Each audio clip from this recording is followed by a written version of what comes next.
Knicks fans, the broom is officially out. We just swept the Philadelphia 76ers and we are heading to the Eastern Conference Finals for back-to-back seasons now. Think about where we were just a few weeks ago, wondering how this new look roster would fit together, and now we're sitting here after a 4-game demolition of our biggest rivals. While the national media wants to talk about Joel Embiid's health or Philly's bad luck, the even-keeled reality is that the Knicks were just a better, deeper, and more disciplined basketball team.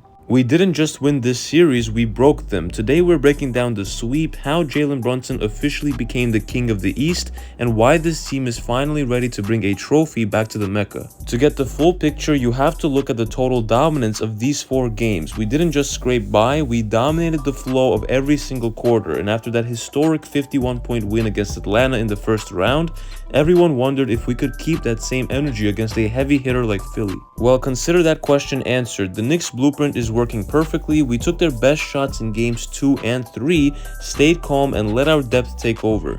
This wasn't about luck, it was about a 53-win team playing like they've been together for 10 years. We protected the paint, we hit our open shots, and we never let the pressure of the road get to us. That is what a championship team does. We have to start with the man of the hour, Jalen Brunson. If there were any doubters left about him being a true #1 option, they should be quiet now. Brunson treated the Philly defense like a training camp scrimmage. His footwork in the mid-range was a masterclass. He wasn't playing fast and he was playing at his own speed, freezing defenders and making guys like Paul George and Tyrese Maxey look lost. Every time Philly tried to go on a run, Brunson was there with a bucket or a big pass to settle things down. He's the hub of everything we do, and his ability to stay cool under pressure is the reason that we are 8-2 in the playoffs right now. Then there's Karl-Anthony Towns. When that trade happened last year, people were worried about how he would handle the bright lights of New York in the playoffs. But look at what he just did to Joel Embiid. By playing out on the perimeter, KAT dragged the reigning MVP out of the paint and completely ruined Philly's defensive plan. When Embiid is stuck at the 3-point line guarding KAT, there is nobody at the rim to stop Jalen or Josh and even Mikal Bridges from getting easy buckets. KAT's passing from the high post has been the secret sauce for this offense. He isn't just a scorer anymore, he's a playmaker who makes everyone around him better, which makes it difficult for teams to game plan against him.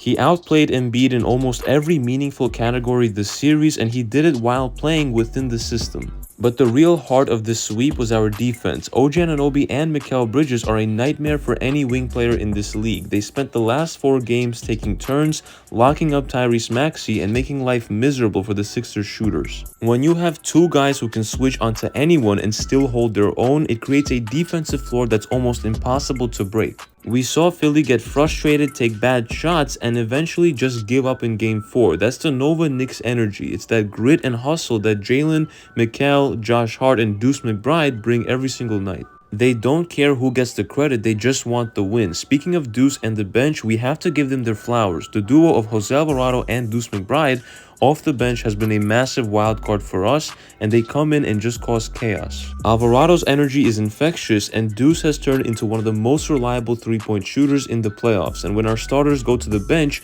the lead usually grows, not shrinks. That is a luxury that most teams in the Eastern Conference Finals do not have. Philly starters were playing 44 minutes a night just to keep it close, while our guys were fresh and ready to close them out in the 4th quarter. It's a total team effort from the stars down to the 10th man. So where do we go from here? Right now it's just rest and recovery for the entire week as we have it off, and we're still waiting on the Cavaliers and Pistons to wrap up their series. The Knicks have the blueprint for any team they face. We have the star power in Brunson and KAT, the lockdown defense in OG and Mikal, and the best bench in the entire league in my opinion. Maybe aside from OKC, but that's an exception. The vibes in the city right now though are an all-time high, and we have to stay even-keeled. The job is not done yet. We've won 2 rounds, but we're still 8 wins away from the ultimate goal. The Eastern Conference Finals though are going to be a war, but this team is built for it. We have the size, the shooting, and the mental toughness, more importantly, to beat anyone. The most exciting part about this run is that it feels sustainable. This is not just a fluke run where one guy is carrying the team.